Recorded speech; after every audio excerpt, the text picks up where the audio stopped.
yung kanyang upper receiver.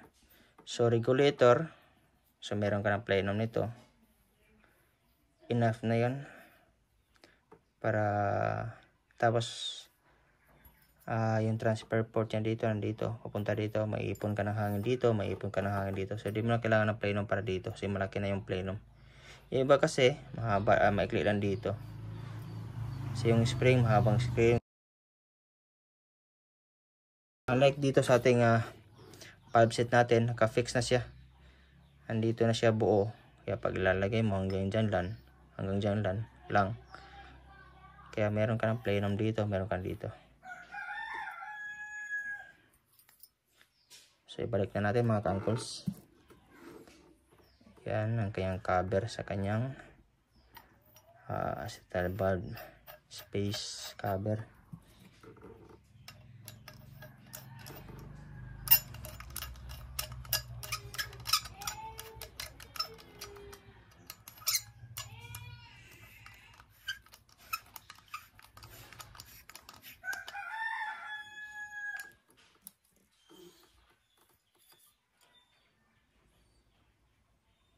So meron siyang space dyan.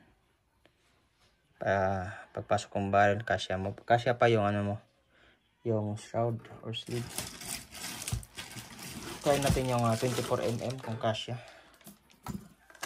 Kasi kung barrel tapos maglalagay ka ng 24mm, yan. Kasya. Ang konti. Yung 22mm kasya dyan. Ito kasi 24, medyo malaki.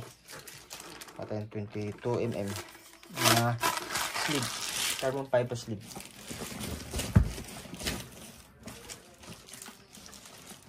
Pampapogi lang na unit natin. So ito, meron tayong lagyan mo sleeve, kasyang kasya yung 22mm na sleeve, carbon fiber.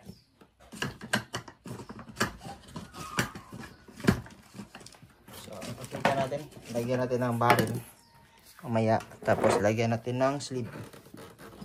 So assemble muna natin. Okay, ang valve set yan, naka-Misumi spring. So lagyan natin ng lubrication to, pagdudulas.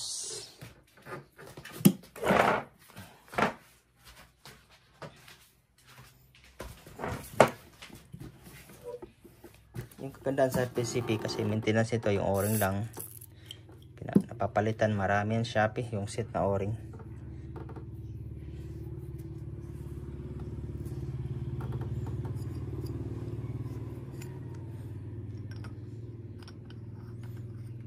Perfect na perfect yung sukat.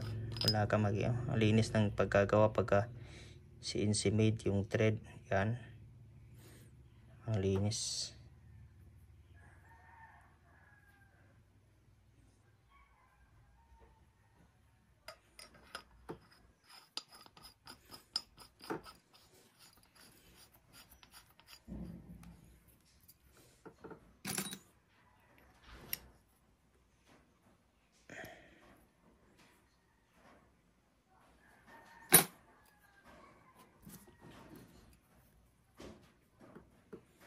O-ring type na swing,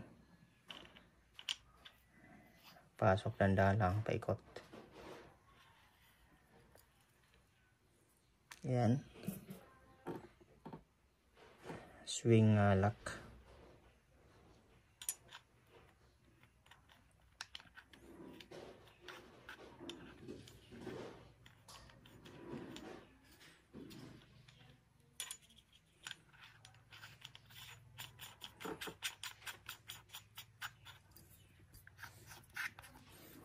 Malambot.